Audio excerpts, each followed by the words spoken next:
The twin red suns of Kepler 438b cast long shadows across the Xenos Warrior Academy, turning its blade-sharp architecture into a forest of crimson knives. Each building had been designed to intimidate, with surfaces that caught light, like weapon edges, and towers that pierced the atmosphere like spears aimed at the void. This was where the galaxy's finest warriors were forged, where 100 species sent their best to learn the art of interstellar warfare. The main training ground stretched for 3 kilometers, its surface a composite material that could shift from ice slick to quicksand at an instructor's command. Today, it remained neutral gray as 200 fresh cadets assembled in perfect formation. Well, almost perfect. Commander Rax Kor surveyed the new batch with eyes that had seen 1,000 battles across 50 star systems. Standing 9 feet tall, his Thalcor physiology was a monument to evolutionary warfare. Steel-scale skin caught the morning light, each plate capable of deflecting small arms fire. 4 arms, each thick as a human torso, crossed over his chest. The lower jaw that could unhinge to bite through titanium clicked thoughtfully as he counted the species before him. Krillians with their natural bone armor, their bodies walking fortresses. Cephoids whose telepathic abilities could coordinate entire battalions without a word. The Vrax contingent, small but deadly, their venom sacs pulsing visibly beneath translucent skin. Warriors all, bred for combat across generations. And then there was the human. Daniel Cross stood in the 3rd row, second from the left, remarkable only in how unremarkable he appeared. Average height for his species at 6 feet. Lean muscle that seemed almost fragile compared to the biological weapons surrounding him. No natural armor, no visible combat adaptations, no secondary neural clusters for enhanced reaction time. Just soft pink skin, vulnerable organs, and that peculiar human tendency to smile at inappropriate moments. Rax Kor's secondary vocal cords vibrated, producing the subsonic rumble that preceded his speeches. The ground itself seemed to tremble. "Welcome to your death," he began, his voice carrying across the field without amplification. "Most of you will not graduate. Many will break. Some will die. This is not a threat. This is statistics." The formation remained still, but Rax Kor could smell the pheromones of excitement from the Krillians, taste the electromagnetic anticipation from the Cephoids. Good. Fear and excitement were useful. "You come from worlds where you are apex predators," he continued, beginning his ritual walk along the formation. "You are the strongest of your kind, selected from millions. Your governments have invested resources equivalent to small planetary budgets in your presence here." He stopped before a Vrax cadet whose poison sacs were swelling with pride. "Cadet Thrix, formerly of the Vrax Imperial Guard. 73 confirmed kills in border skirmishes. Your venom can paralyze a Krillian in 4 seconds. Moving on, he faced a towering Krillian female. "Cadet Korva, daughter of War Chief Korva the Unbowed. Your clan has produced warriors for 800 generations. Your bone density is 4 times that of most species." Each introduction was a catalog of death, a resume of violence. The cadets stood straighter with each one, their worth acknowledged by the legendary commander, whose name was whispered in military academies across the galaxy. Then he reached Daniel Cross. The silence stretched for 10 seconds. 20. The human maintained eye contact, something Rax Kor noted with mild surprise. Most species found his gaze physically painful. "Cadet Cross," Rax Kor finally spoke, his tone shifting to something between amusement and pity. "Human, from Earth, a species that achieved spaceflight only 3 centuries ago. No natural weapons, no enhanced physiology. Metabolically inefficient, requiring constant hydration and 6 to 8 hours of unconsciousness daily just to function." Snickers rippled through the formation. A Krillian actually laughed outright. "Your species' greatest military achievement," Rax Kor continued, circling Daniel, like a predator evaluating prey.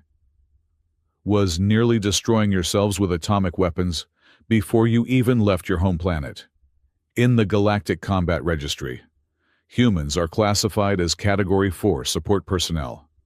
Your people make excellent logistics coordinators, medics, and, he paused for effect, secretaries. The laughter was open now. Daniel's expression didn't change, but something shifted in his eyes. Not anger, not shame. Something else. Something Rax-Kor couldn't quite identify. "Tell us, Cadet Cross," Rax-Kor said, his jaw unhinging slightly, in what his species considered a smile. "What great warrior tradition do you bring to this academy? What enemy has your family conquered? What battle songs do your people sing?" Daniel was quiet for a moment, then spoke in a voice that carried despite its softness. "We sing no battle songs, Commander." More laughter. Rax-Kor's scaled skin rippled with satisfaction. "No, then why contaminate this academy with your presence? Why waste our time?" Daniel's smile was small, almost imperceptible. "I'm here to learn what you don't know about humans, Commander." The laughter stopped. The statement was so absurd, so impossibly arrogant coming from this soft, fragile creature, that for a moment, no one knew how to respond. Rax-Kor's forearms unfolded slowly. "What we don't know," his voice dropped to a dangerous whisper that somehow carried across the entire field.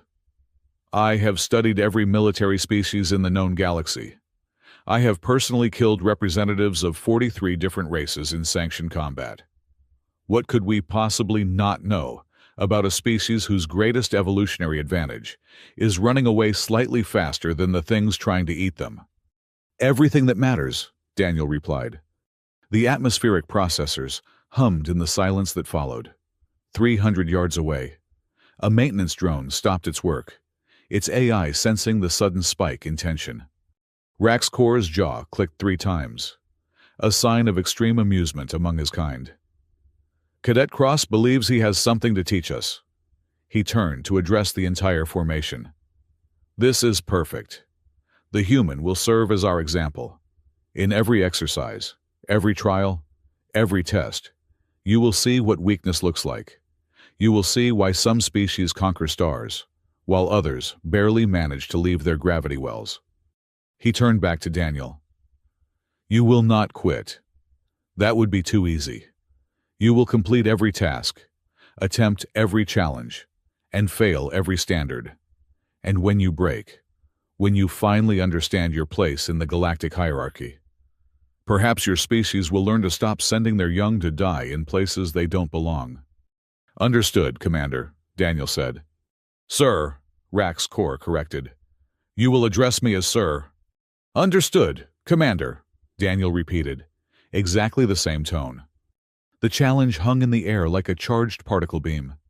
Several cadets actually stepped back, their instincts warning them of danger they couldn't identify. Rax-Kor's 4 hands clenched simultaneously. For a species that had conquered 17 systems, being casually dismissed by a human was uncharted territory. But he would not lose composure before cadets. "Formation. Attention," he barked. "You will now demonstrate your readiness. Each cadet will state their combat designation and primary skill." The responses came in sequence, each species announcing their evolutionary advantages like prayer. Cadet Thrix Venom Specialist, Neural Toxin Delivery. Cadet Corva Shock Trooper, Natural Armor Plating. Cadet Zeke Aerial Supremacy, Hollow Bone Structure. When it came to Daniel's turn, he spoke clearly. Cadet Cross, Human. Persistence Hunter. A Cephoid cadet actually chirped in confusion. "What is Persistence Hunter?" Daniel's eyes never left Rax-Kor's. "You'll see." The commander's scaled skin shifted through 3 colors of irritation. "Training begins at first light tomorrow. Gravity will be set to twice Earth standard. A mild inconvenience for most of you." His eyes fixed on Daniel. "Lethal for some. Dismissed."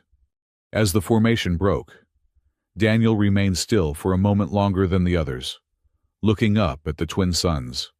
Around him, Alien cadets moved in groups, already forming alliances based on compatible biologies and complementary combat styles. None approached the human.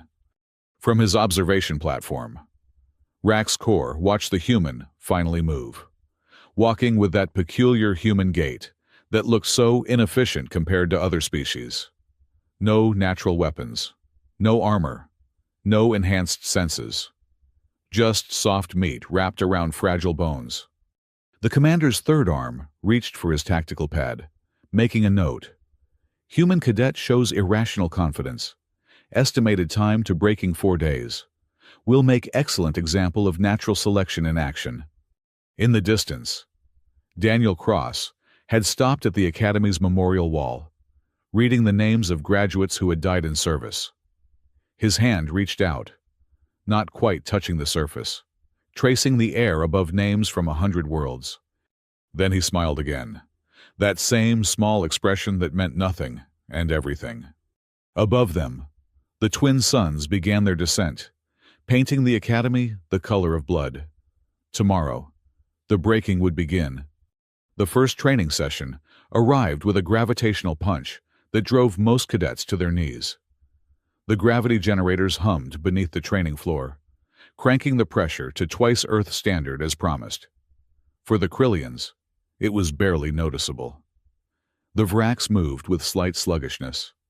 The Cephoids compensated with their telekinetic fields. Daniel Cross collapsed immediately. His body hit the composite floor with a wet sound that echoed across the training ground. Several cadets laughed. Rax Kor's jaw unhinged in satisfaction. "Observe," the commander announced, his forearms gesturing at the struggling human.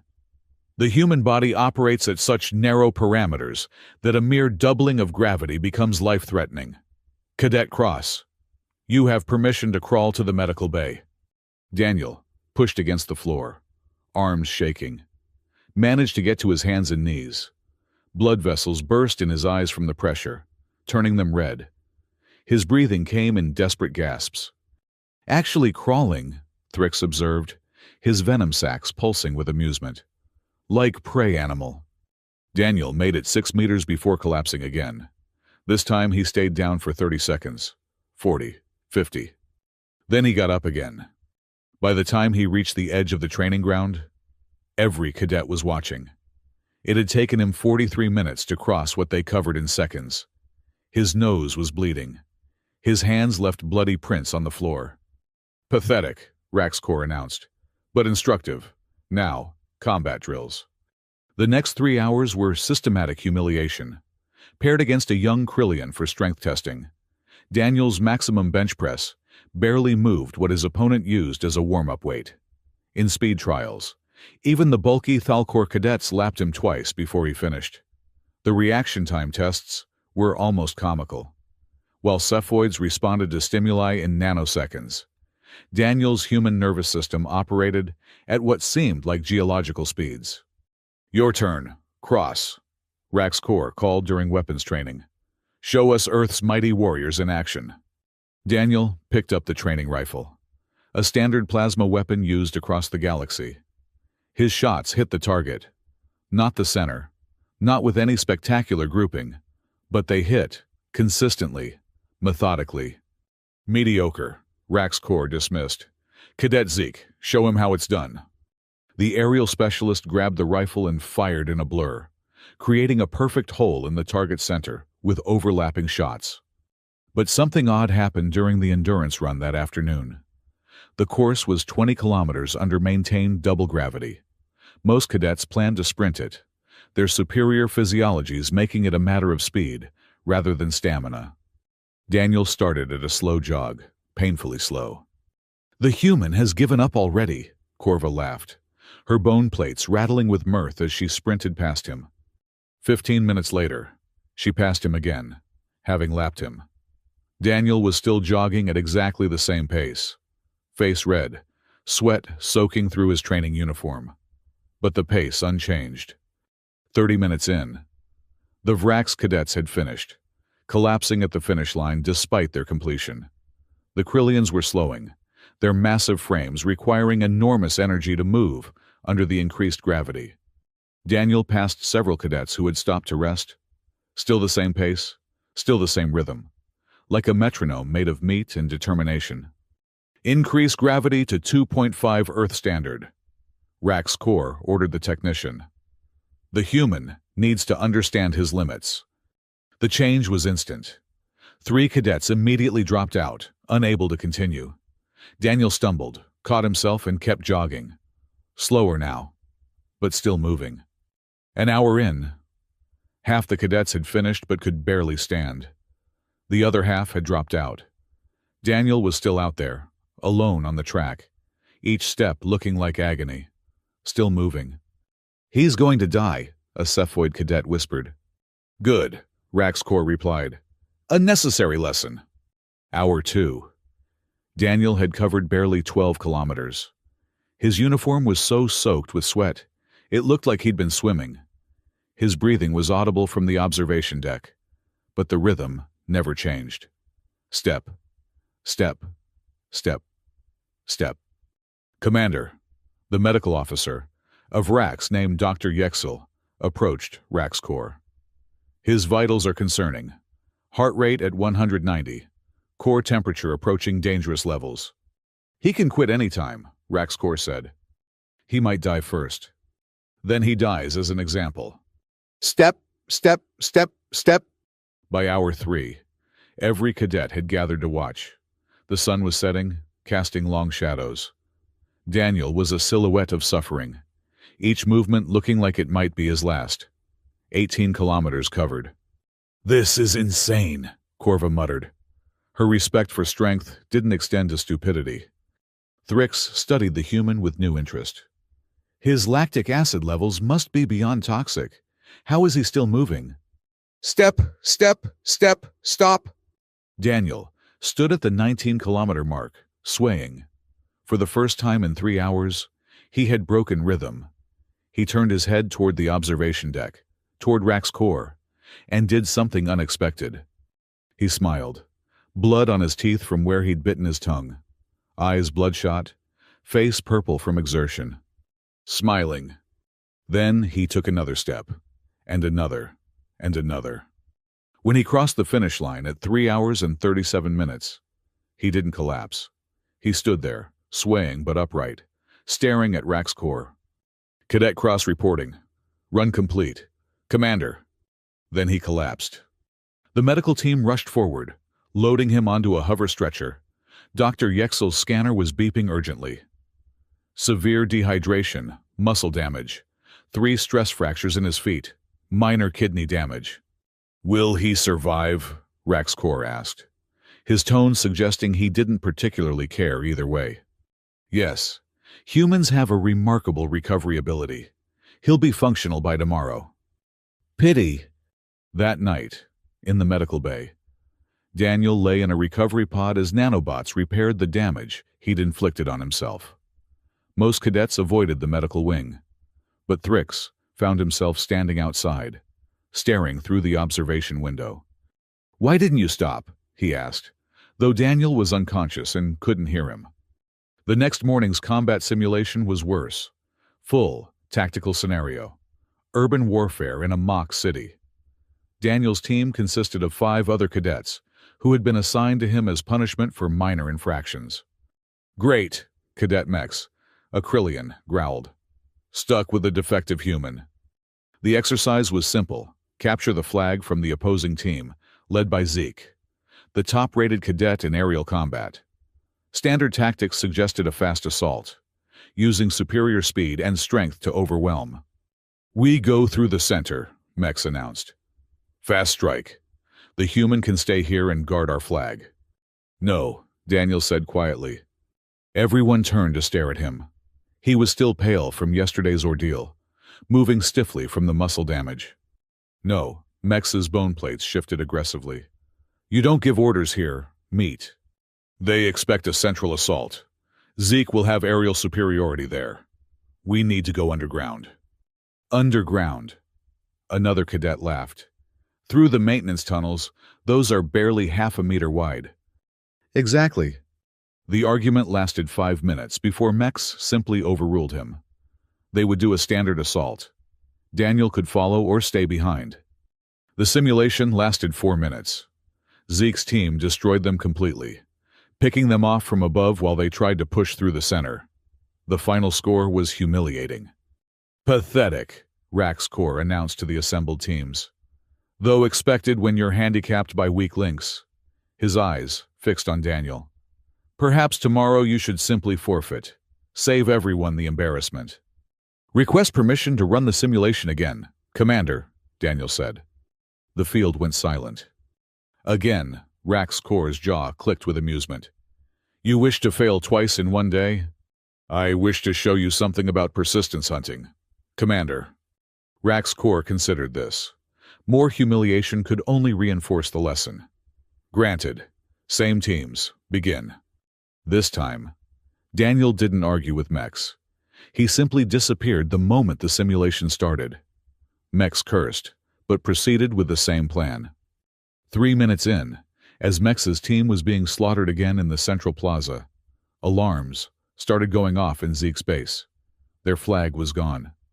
Daniel emerged from a maintenance vent that should have been impossible for anything larger than a cleaning drone to navigate. He was covered in filth, skin scraped raw from squeezing through spaces too small for his frame. But he had their flag. "Simulation complete," the AI announced. "Victory Team Cross." "Team Mex," Mex corrected angrily.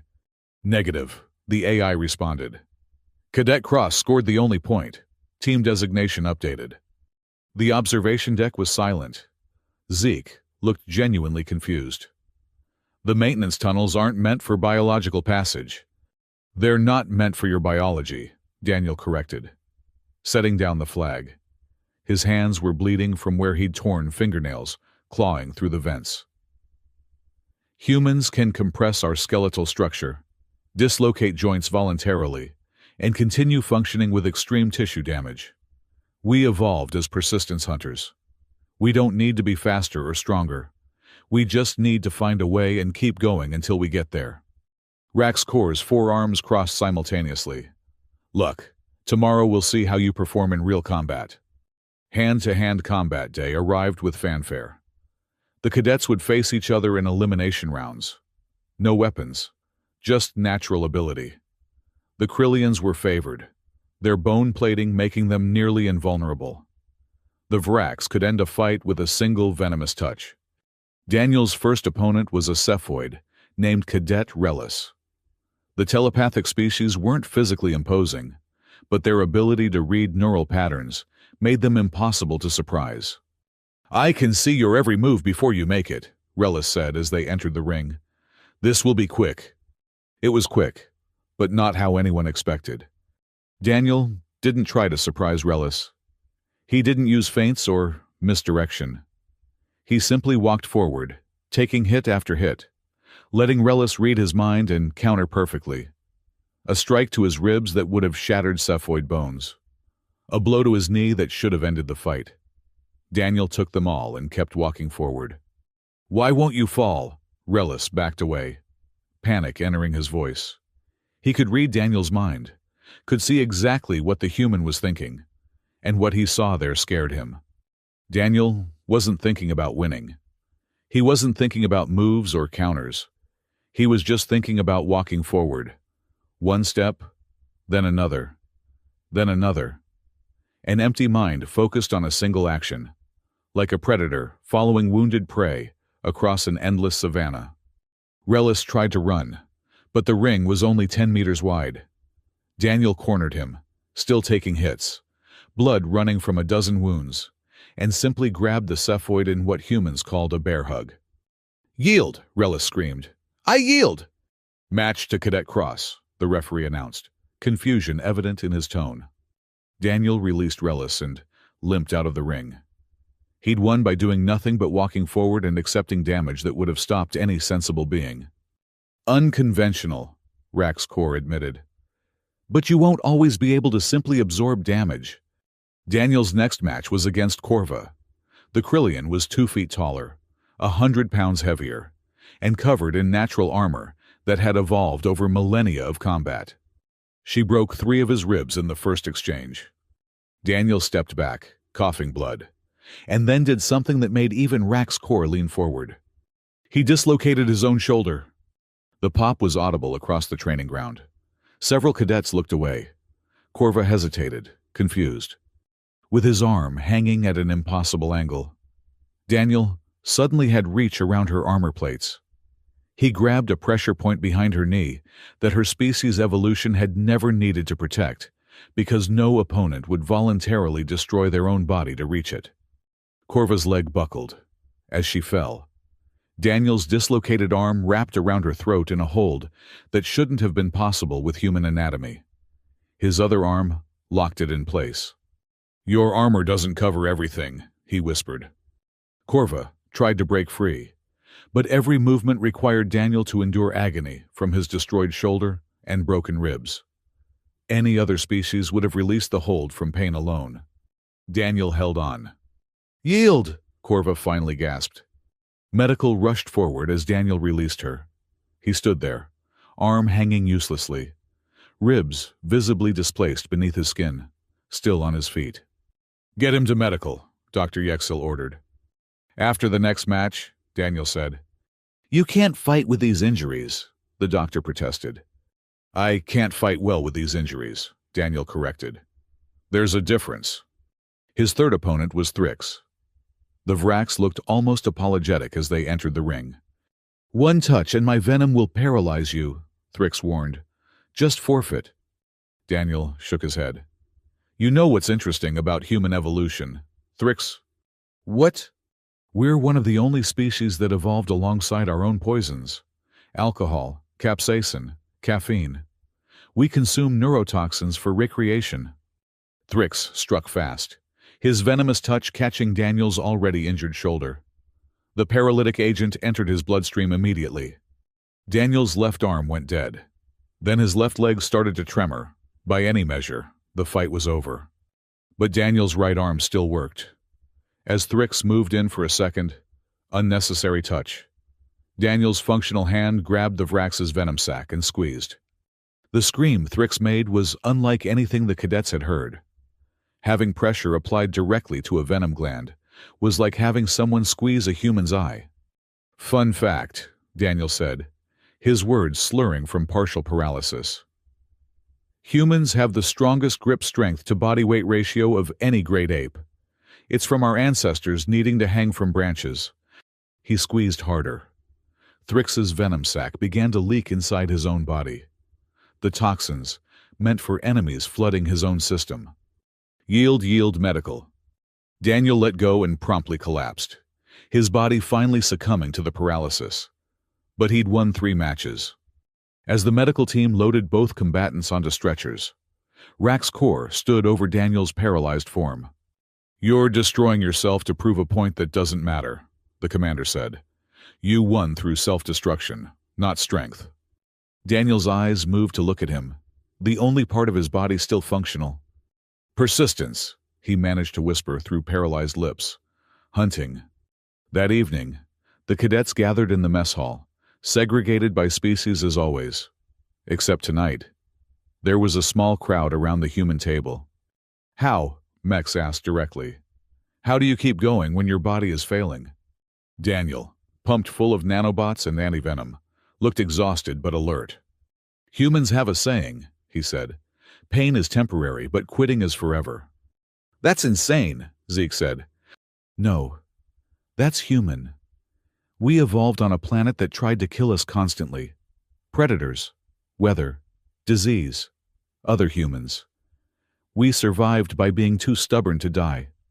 We're not the strongest or fastest. We're just the ones who keep coming." In my ancestors' time, they would wound an animal and then follow it. For hours, days sometimes. The prey was always faster, always stronger, but eventually, it would collapse from exhaustion, and there would be the human, still walking, still coming. The room was quiet. "That's what Rax-Kor doesn't understand," Daniel continued. "He thinks warfare is about superiority. For humans, it's about inevitability. We don't need to beat you today. We just need to survive long enough to beat you tomorrow. Or the day after. Or the day after that. From his office overlooking the mess hall, Rax Kor watched the gathering below. His tactical pad showed Daniel's medical records: stress fractures, torn ligaments, partially paralyzed nervous system, kidney damage, 3 broken ribs, dislocated shoulder. The human would be back in training tomorrow. For the first time in his career, Rax Kor felt something he couldn't quite identify. Not respect, certainly not fear, but something. He made another note. Human cadet showing unusual resilience. Estimated time to breaking unknown. Recommend increased pressure. Below, Daniel was teaching the other cadets a human card game called poker, explaining the concept of bluffing. Several species were laughing at the absurdity of deliberately deceiving opponents about your strengths. Daniel caught Rax Kor watching from above and raised his glass of water in a mock toast. On his face was that same small smile. The commander's jaw clicked in irritation. Tomorrow, he would break the human. He had to. The alternative was admitting that everything he knew about strength might be incomplete. And that was unacceptable. The announcement came at dawn, broadcast through every dormitory with Rax Kor's grinding voice. Cadets, prepare for the survival gauntlet. 72 hours on Zarian 6, a Class 9 death world. Shuttles depart in 1 hour. Bring nothing but your training suit. Everything else you must earn or create. Zarian 6 was legendary in the Academy. A planet used to simulate the worst conditions soldiers might face. Gravity that shifted randomly between 1 and 4 times standard. Electromagnetic storms that fried most technology. Predators that had been specifically bioengineered to hunt thinking prey. The temperature swung between -40 and 60 degrees Celsius, depending on which of its 3 suns was dominant. More cadets failed the survival gauntlet than all other tests combined. The shuttle ride was silent. Rax Kor had divided them into teams of 6, and Daniel noticed immediately that his assignment wasn't random. Every member of his team had openly mocked him over the past weeks. Mex, who still resented the simulation victory. Cadet Prex, a Thalkor Jr., who worshipped Rax Kor. 2 Krillians who had taken to calling him the mascot. A Cephoid named Telix, who found human minds amusingly primitive. They were dropped in the northern Badlands, a stretch of crystalline desert that looked beautiful until you realized the crystals were sharp enough to slice through most armor, and the sand was actually microscopic glass that would shred lungs if inhaled without protection. First priority is shelter, Mex announced, taking charge immediately. We move south toward the canyon systems. North, Daniel said quietly, examining the horizon. Are you brain damaged from yesterday's beating? Prex snarled. South has caves. South has caves because something made them, Daniel replied. Look at the migration patterns in the sand. Something big moves between those canyons regularly. North has exposed ridges. Harder to defend, but nothing wants to live there. We're going south, Mex decided. Keep up or get left behind. Human.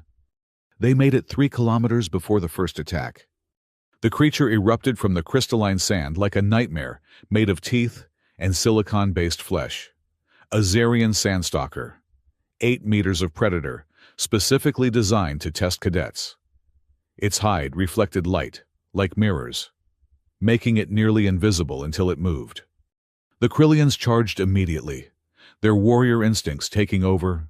The Sandstalker's tail, lined with ceramic blades, cut through one's natural armor like paper. Blood sprayed across the crystal sand, turning it pink.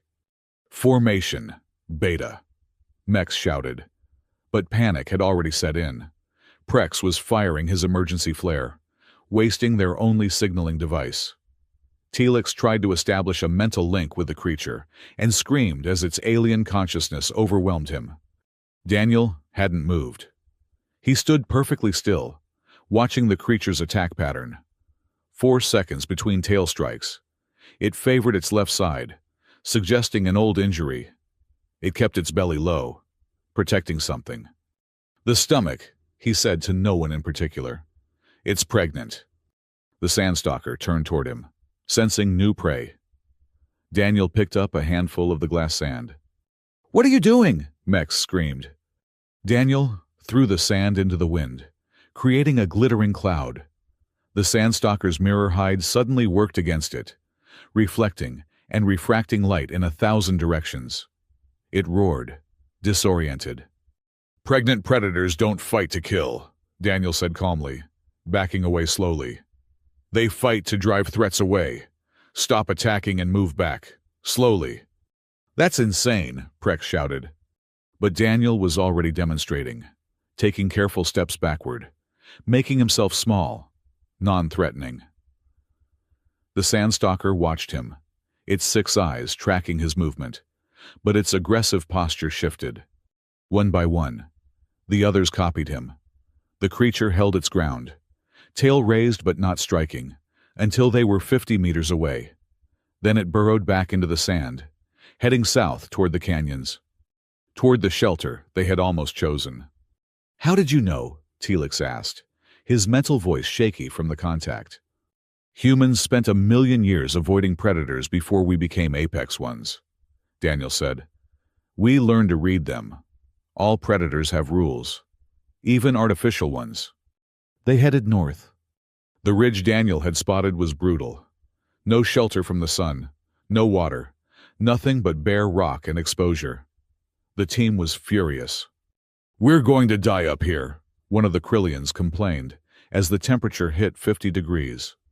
Daniel was already working, using rocks to create shade, angling them to catch what little wind existed. He showed them how to create solar stills using their suit's materials, capturing moisture from their own sweat and purifying it. "Disgusting," Prex spat, but he drank the recovered water when his throat started closing from dehydration.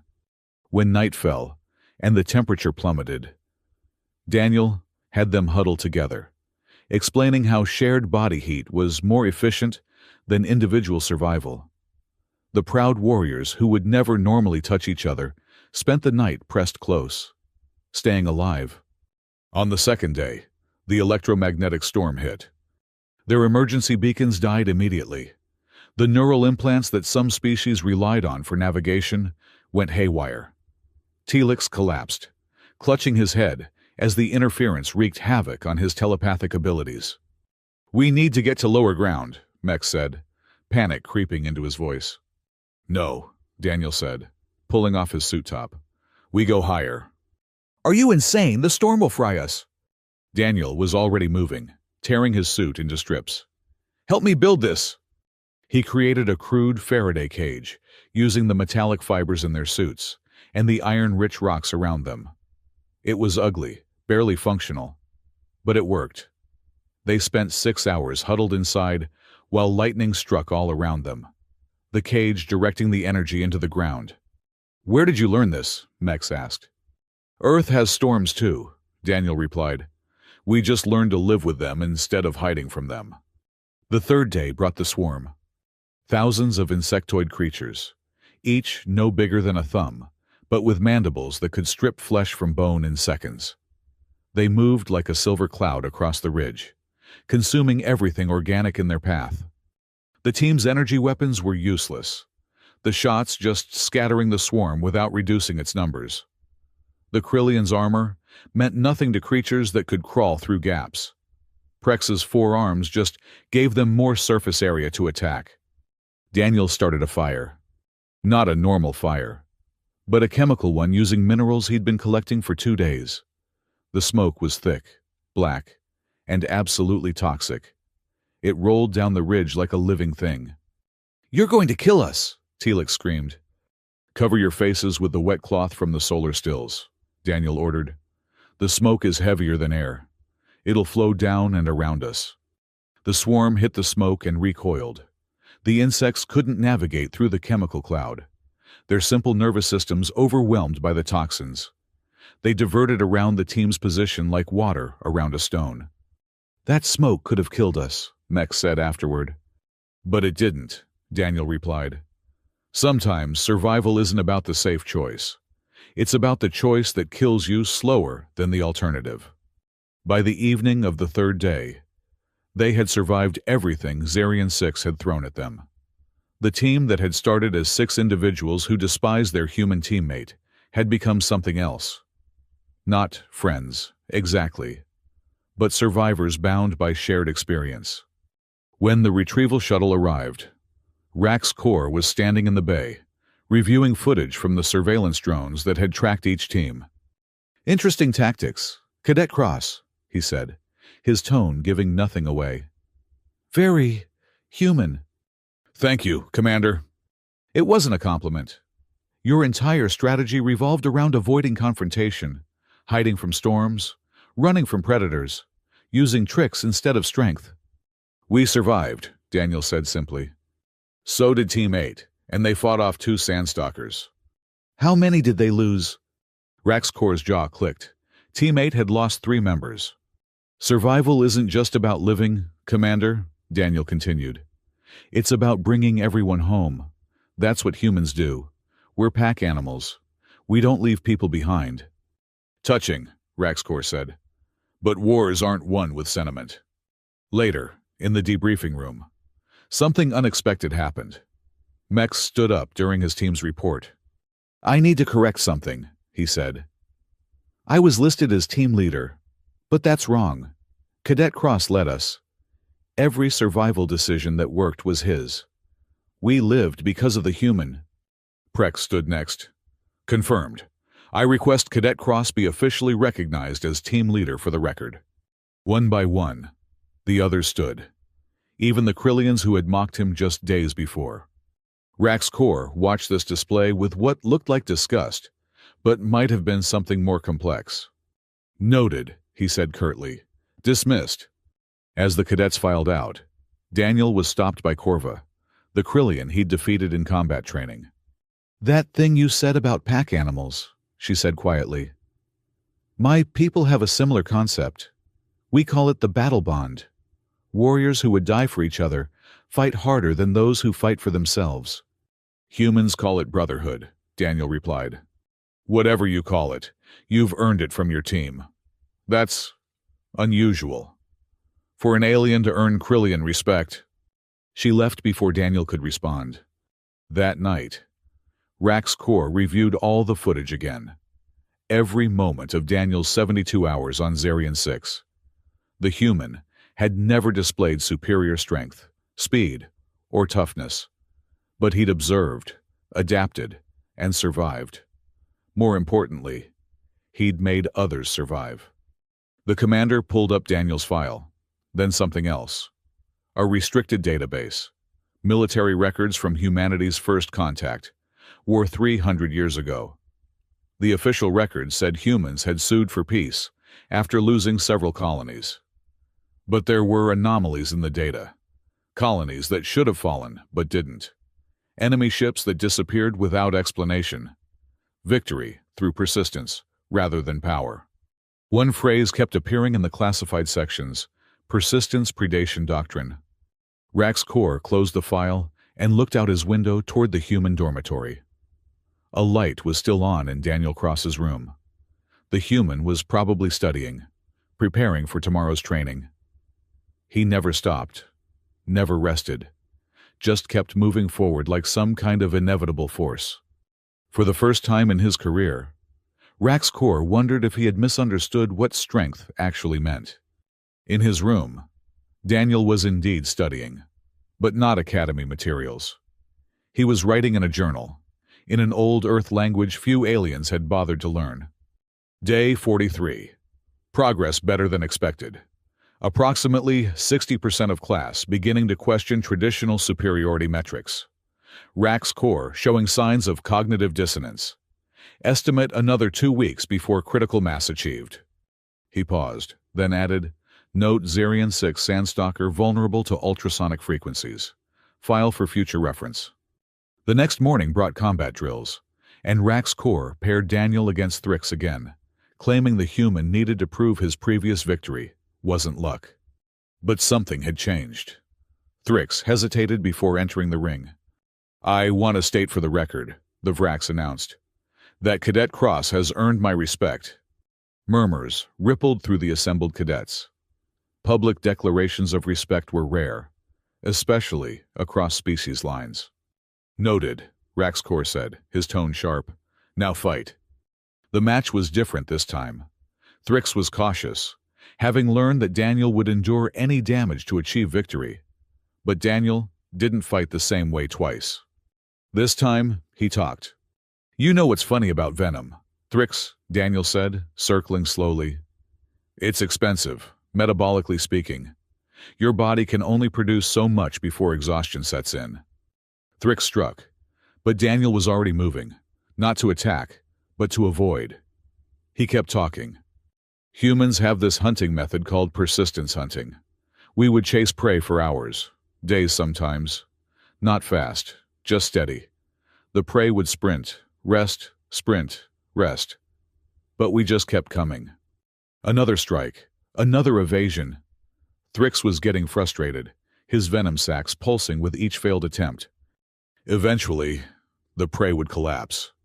Not from injury, but from exhaustion.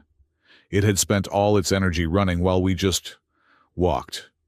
Thrix lunged desperately, and Daniel finally struck, not at Thrix, but at the ground, kicking up dust and debris.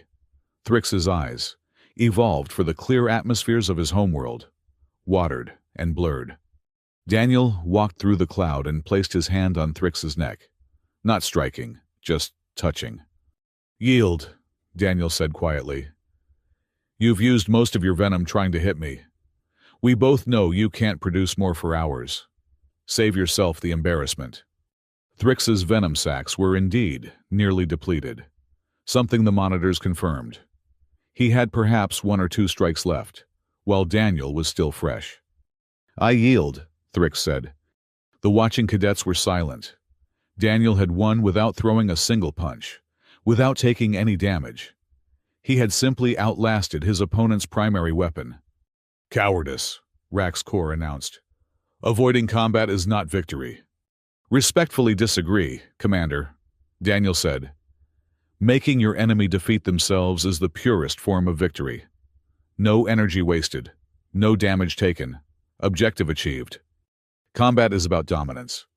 No, Commander. Combat is about surviving to complete the mission. Everything else is ego. The two stared at each other across the training ground. The assembled cadets held their breath. Challenging an instructor so directly was grounds for dismissal. Raxcor's 4 arms flexed simultaneously. Tomorrow, you and I will demonstrate real combat to these cadets. No rules, no restrictions. We'll see how your persistence hunting works against a real warrior. A collective gasp went through the crowd. Instructor-cadet combat was legal, but rare. And Raxcor had never lost a match in his entire career. Looking forward to it, Commander, Daniel said with that same small smile. As the cadets dispersed, Mex caught up with Daniel. You're going to die, he said bluntly. Raxcor has killed larger prey than you for sport. Probably, Daniel agreed. Then why accept? Daniel looked at him with eyes that suddenly seemed much older than his years. Because every predator has rules, Mex, even Raxcor. And I've had 43 days to learn his. The entire academy gathered in the main amphitheater the next morning. Word had spread through every dormitory, every training hall. A human cadet was going to fight Commander Raxcor. The betting pools were remarkably one-sided. 30 seconds, Acrylian was saying. The human won't last 30 seconds. You're optimistic, another replied. I give him 10. The amphitheater was a perfect circle, 50 meters across, with walls that rose 20 meters high. No escape, no hiding, just pure combat. The floor was adaptive concrete that could heal itself between matches, necessary given the damage that occurred there. Raxcor entered first, and the crowd fell silent. He had removed his instructor's uniform, revealing the full extent of his Thalcor physiology. Scars crisscrossed his scales, each one a victory. His 4 arms moved independently, muscles rippling beneath biometallic skin. Standing at his full height, He was a monument to evolutionary warfare. "Today," he announced, his voice carrying without amplification, "you will learn why humans are classified as support personnel. You will see what happens when weakness challenges strength." Daniel entered from the opposite side, and the contrast was almost laughable. He wore the standard training suit, no armor, no weapons. He looked like a child's toy next to Rax Kor. "Cadet Cross," Rax Kor said. "You may choose the combat rules. Armed or unarmed first blood or submission." "Submission," Daniel replied immediately. "Unarmed." Murmurs rippled through the crowd. First blood would have been faster, more merciful. Submission meant the fight continued until someone gave up or couldn't continue. "Your funeral," Rax Kor said, his jaw unhinging in what passed for a smile. They circled each other. Rax Kor moved with the confidence of hundreds of victories. Each step calculated to display his superiority. Daniel moved differently. Not the practiced grace of a martial artist, but something else. Something older. "You know what I've noticed about you, Commander," Daniel said, continuing to circle. "Your capacity for speech won't save you here. You've been undefeated for 93 matches, 47 different species. Always the same pattern." Rax Kor struck with his upper right arm, a blow that could shatter concrete. Daniel wasn't there. He had moved just enough, the strike passing millimeters from his face.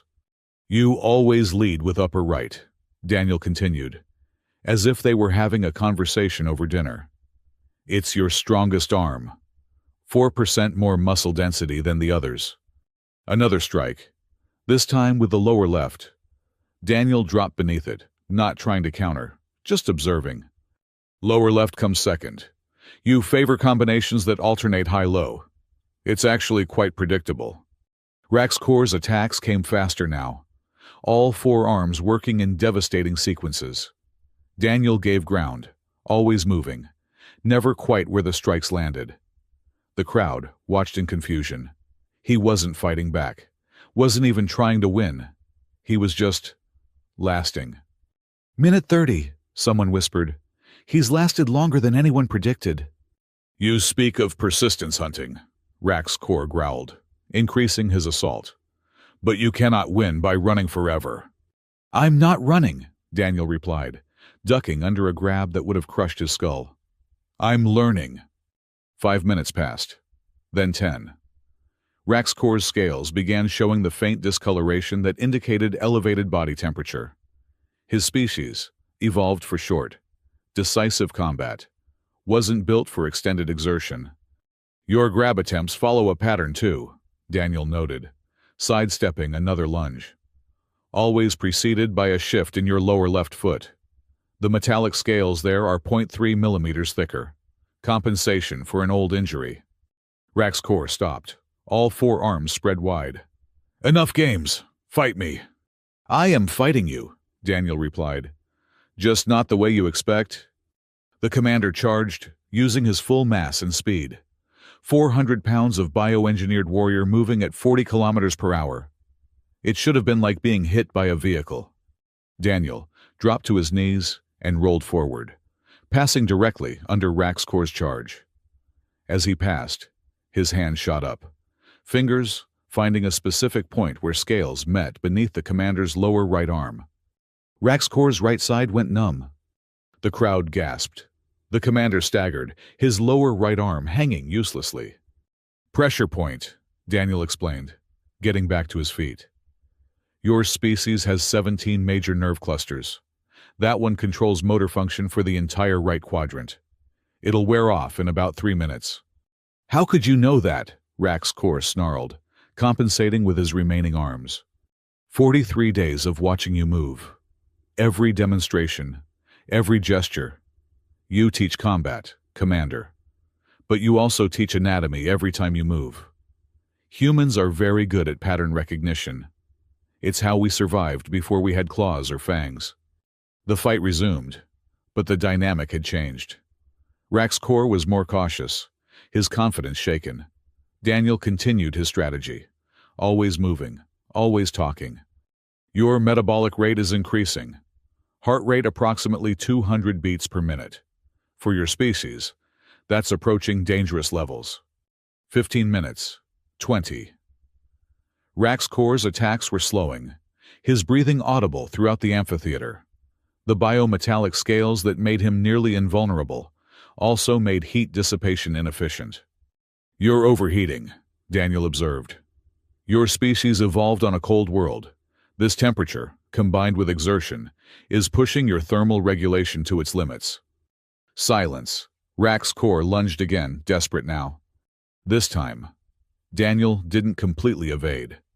He let the commander's upper left arm graze him, using the momentum to spin inside Rax-Cor's reach. His hands found 2 more pressure points simultaneously. Both of Rax-Cor's left arms went dead. The commander staggered, only his upper right arm still functional. The crowd was utterly silent. 3 down, Daniel said. Want to continue? Rax-Cor swung his remaining arm with everything he had. Daniel caught it. Not blocked, caught.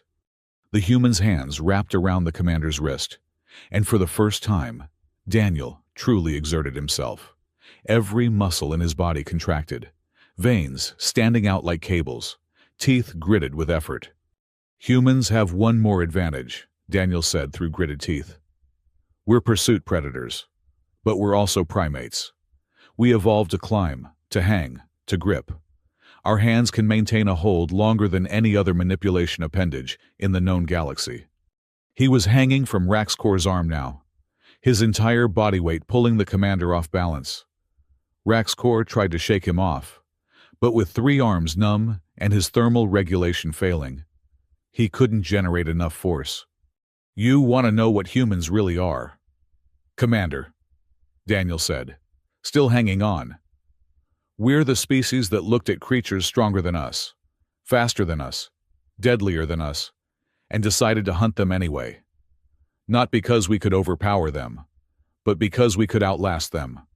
Rax-Cor fell to one knee, his body finally succumbing to heat exhaustion and oxygen debt. Daniel released his grip and stepped back. Yield, Daniel said quietly. Never, Rax-Cor gasped. A Thalcor does not yield to prey. I'm not prey, Daniel replied. I'm a persistence hunter, and you're exhausted. Rax-Cor tried to stand, but his legs wouldn't support him. The nerve blocks were wearing off, but the exhaustion was total. For the first time in his life, he had been reduced to helplessness, not through strength, but through endurance. The medical alert sounded. Dr. Yexel and his team rushed into the arena. Core temperature critical, the doctor announced. Commander Rax-Cor requires immediate cooling therapy. As they loaded Rax-Cor onto a medical transport, he looked up at Daniel. You never struck me, not once. Didn't need to, Daniel replied. You defeated yourself. I just gave you the opportunity. The amphitheater erupted, not in cheers, but in chaos. Cadets arguing, instructors demanding reviews of the footage, species representatives calling for inquiries. A human had just defeated one of the galaxy's greatest warriors without throwing a single punch. Above it all, the Academy's director, an ancient Cephoid named Kallax, watched with interest. He sent a single message to his superiors. The humans are not what we thought. Daniel helped the medical team with Rax-Cor, showing them the pressure points he'd used and how to reverse them faster. The commander watched him with an expression that might have been hatred, or might have been something else entirely. Why? Rax-Cor asked, as they prepared to take him to the medical bay. Why show mercy? Because, Daniel said, humans don't just hunt. We also learn to domesticate, to turn predators into partners. You're not my enemy, Commander. You're just someone who didn't understand what humans really are.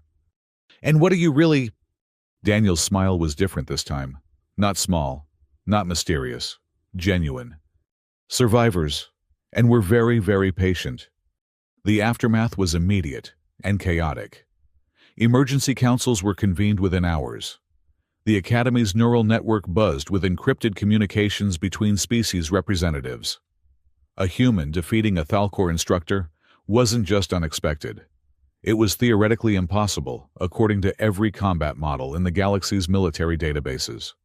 Director Kallax called an assembly of all senior staff in the Strategic Planning Chamber, a room usually reserved for discussions of interstellar warfare.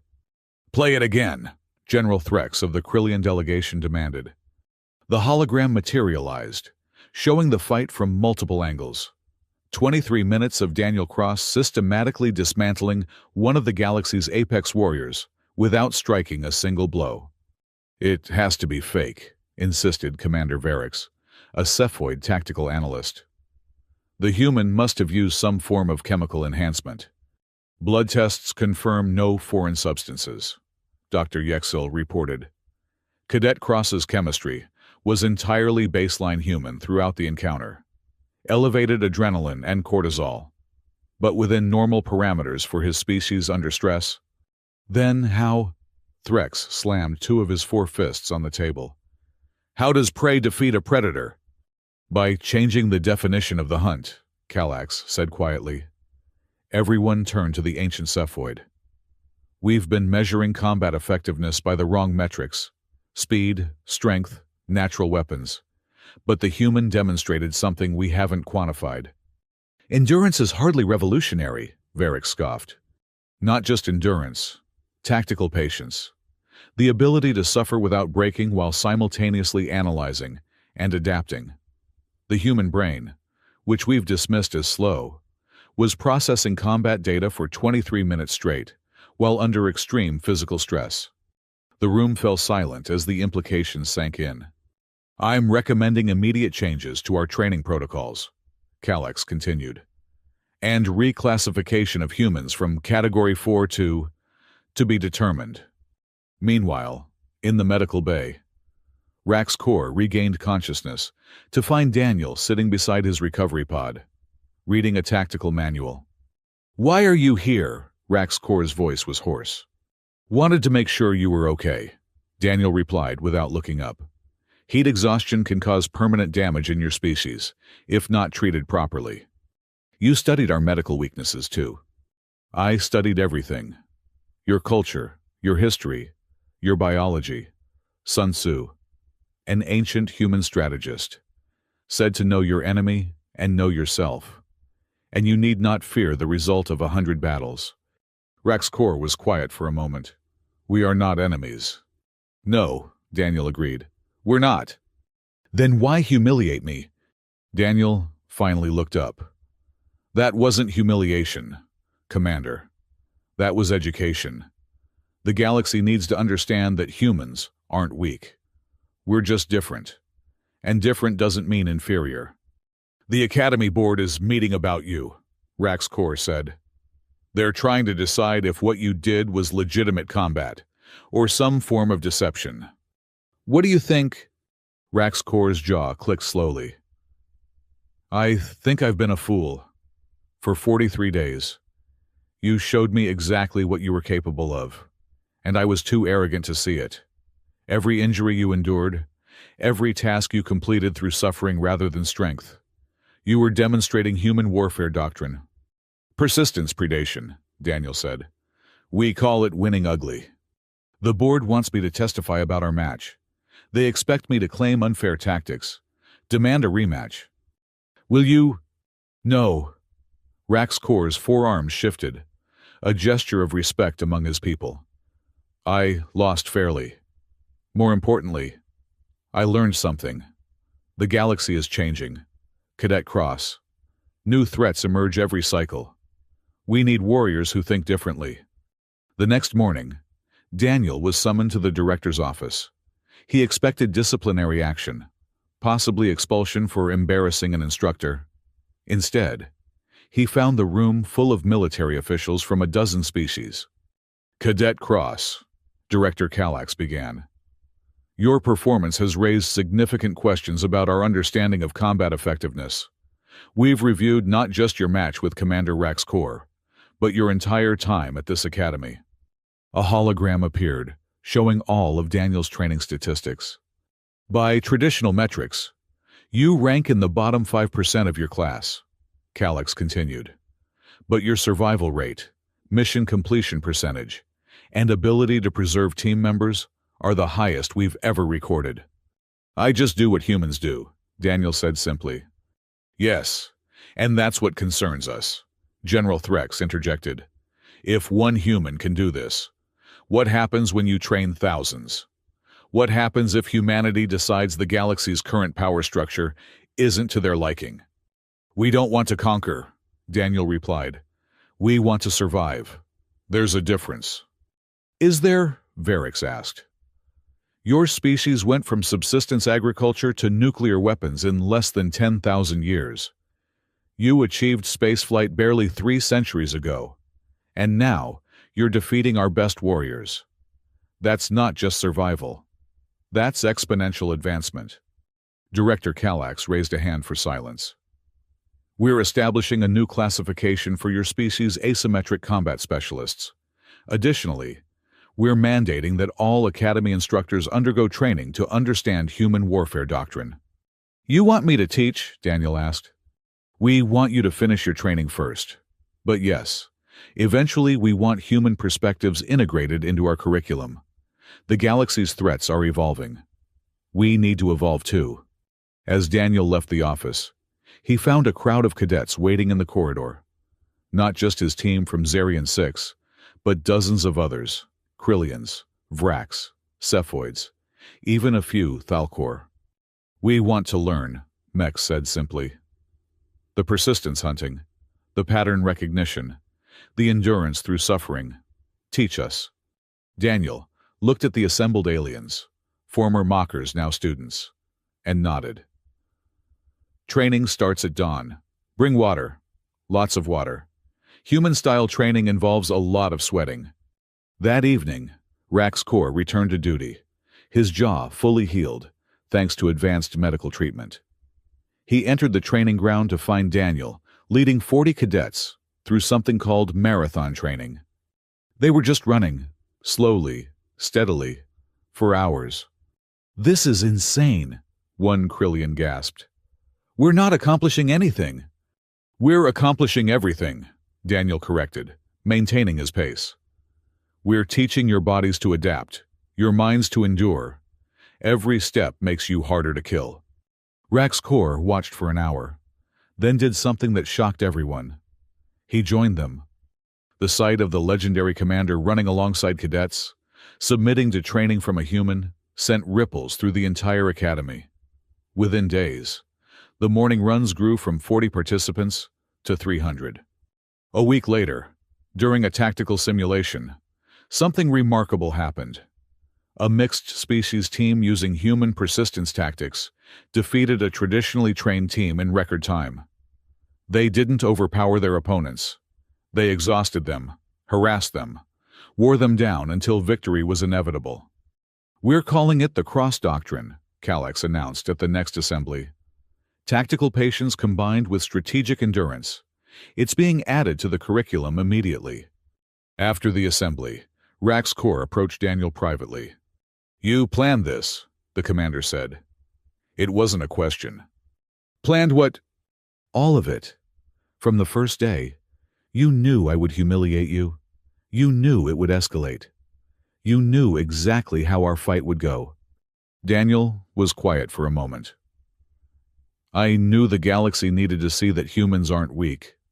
Sometimes the best way to change minds is to let people think they're teaching you a lesson, when really you're teaching them. That's devious. That's human. We survived ice ages, predators, diseases, and each other by being adaptable. Not just physically, but mentally. We're not the strongest species, Commander, but we might be the most flexible. Rax Kor's jaw clicked thoughtfully. The other instructors want to know if you'll share more human military doctrines. Like what? Guerrilla warfare, psychological operations, something called Hearts and Minds campaigns. Your species seems to have developed warfare into something beyond simple combat. Daniel smiled. War is too important to be left to warriors alone. Humans learned that the hard way. Will you teach us?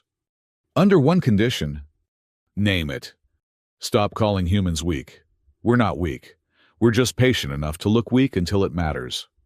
Rax Kor extended his lower right arm, a gesture of agreement among his people. Daniel shook it, sealing a partnership that would reshape military doctrine across the galaxy.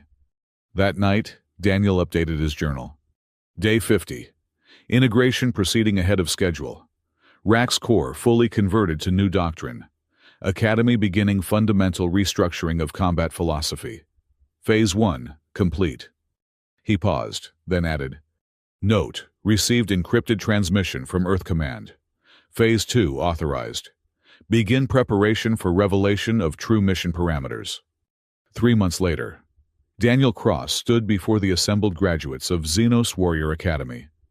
He had finished first in strategic planning, set new records in endurance trials, and fundamentally changed how the galaxy understood human capabilities. Representatives from every major military force in the Galactic Council were present, each extending recruitment offers with compensation packages that could buy small moons. The Krillian Empire offers you a commission as Strategic Operations Commander. General Threx announced, full citizenship, command of your own battalion. The Cephoid Collective would grant you status as Military Innovation Director. Varix added, access to our most classified research. Even the Thalcor Federation had sent an offer, hand-delivered by Rax Kor himself, who now wore the insignia of Senior Instructor alongside a new medal, the Order of Adaptive Warfare, created specifically to honor the lessons learned from humanity. Daniel listened to each offer politely, then stood to address the assembly. I'm honored by your offers, he began, but I must decline them all. The room erupted in surprised murmurs. Director Kallax raised a hand for silence. May we know why, Cadet Cross? Because I was never really a cadet. The silence that followed was absolute. Rax Kor's forearms tensed, old combat instincts flaring. Daniel touched a hidden biometric scanner on his wrist. His casual training uniform shimmered and reconfigured, revealing the deep black of Earth Strategic Command. With insignia, no alien in the room recognized. Colonel's eagles sat on his shoulders. My name is Colonel Daniel Cross, Earth Strategic Command, Xenological Warfare Division. I've been a Special Operations Officer for 12 years. Impossible, someone whispered. You're too young. I'm 43 Earth years old. Our medical technology includes age regression therapy. I've been conducting deep cover operations since before humanity joined the Galactic Council. Director Kallax stood slowly. This entire time, you were a spy. Not a spy. A teacher. Daniel activated a holographic display. 3 years ago, our deep space monitoring stations detected something. A force moving through dark space, heading toward our galactic arm. Something that makes the combined military might of all our species look like children with toys. The hologram showed sensor data, energy signatures that dwarfed anything the galaxy had ever seen. The Devourers, Daniel continued. That's what we're calling them. Beings that consume entire star systems for resources. They'll reach our space in approximately 18 months. Why didn't Earth Command inform the Galactic Council? Kallax demanded. We tried. You dismissed our warnings, called them human paranoia, said a species that had only been spacefaring for 3 centuries couldn't possibly have detected something your sensors missed. Rax Kor's jaw clicked slowly. So you came here to prove human capabilities. I came here to teach you how to survive. The Devourers don't fight like any of us. They use attrition warfare on a galactic scale. They're patient, methodical, relentless. Sound familiar? Understanding dawned on faces throughout the room. You've been teaching us to fight like humans, Mex said from the crowd. Because humans already fight like them? We fight like survivors, Daniel corrected. And that's what we all need to become. The strength of the Krillians, the speed of the Vrax, the telepathy of the Cephoids. None of it will matter if we can't outlast them. You manipulated us, Rax Kor said, but there was no anger in his voice.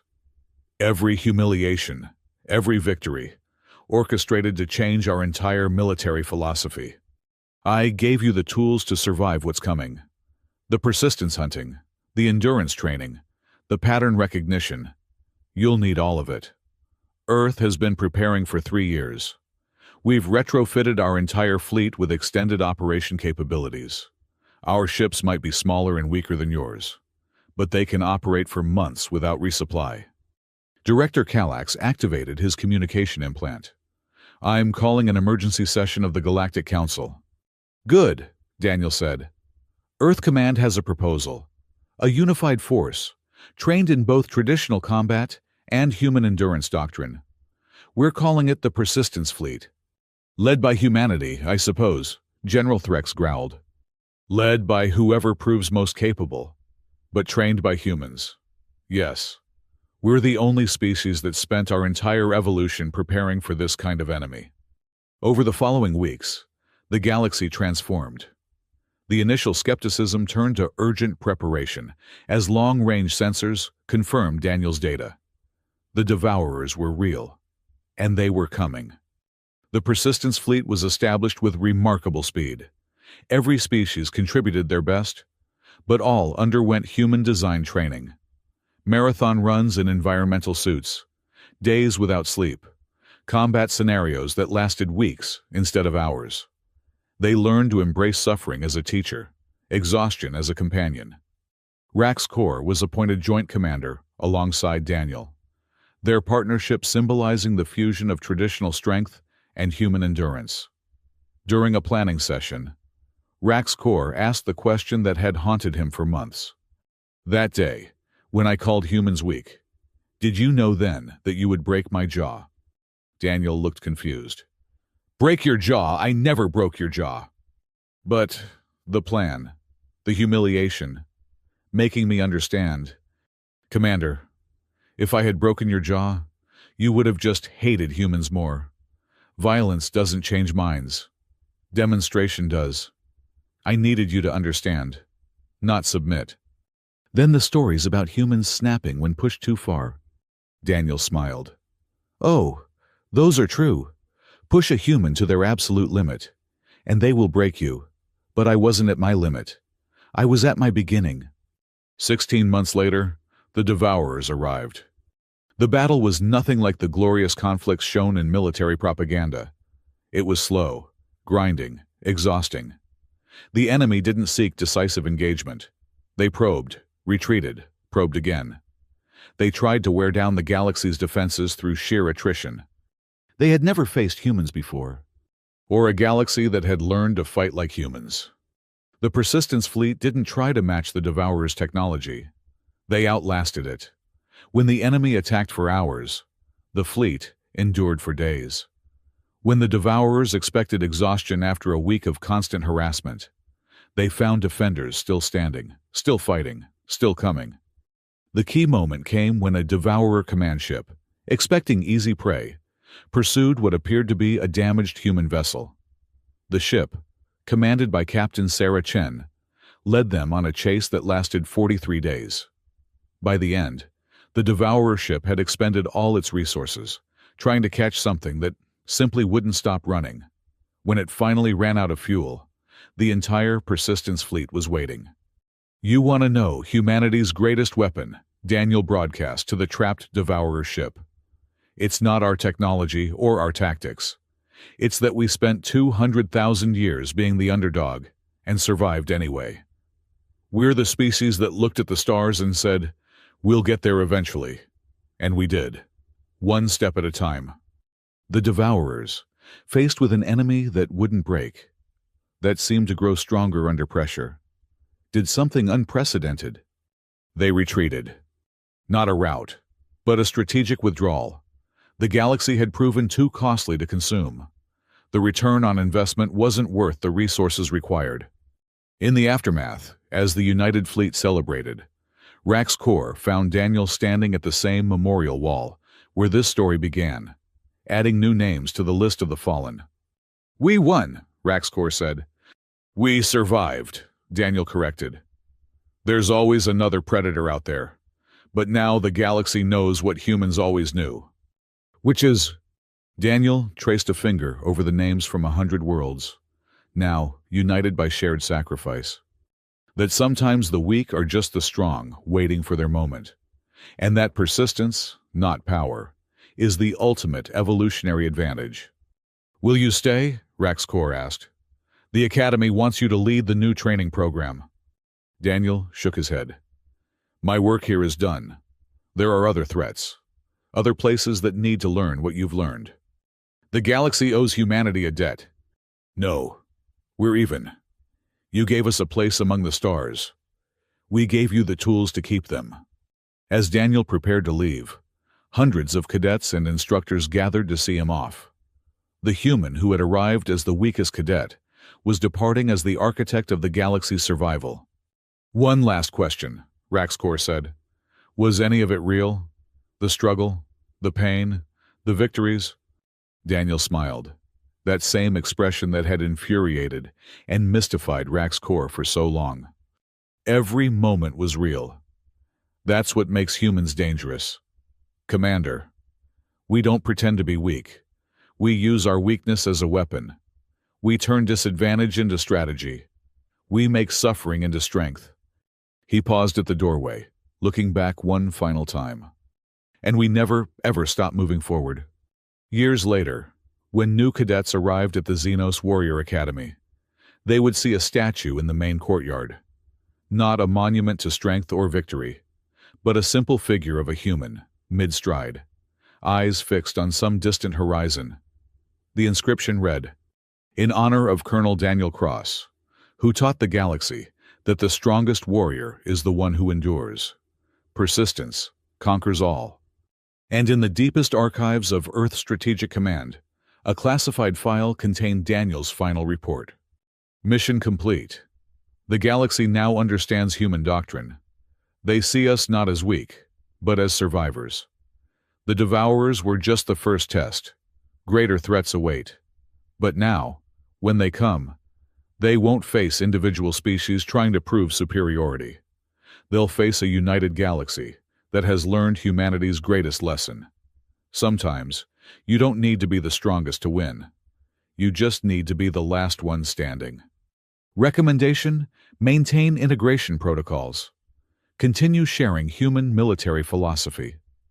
The galaxy's survival depends not on teaching them to fight like their ancestors, but like ours, the persistence hunters who conquered a world with nothing but determination and the willingness to keep walking when everything told them to stop. Final note: Raxcor was wrong about one thing. A human did snap that day, but not from anger. I snapped into focus, into purpose, into what we were always meant to be, the species that teaches others how to survive. Let's see if the galaxy is ready for what's coming. The file closed with a single signature, and below it, 3 words that would become the motto of the new unified forces. Persistence conquers all.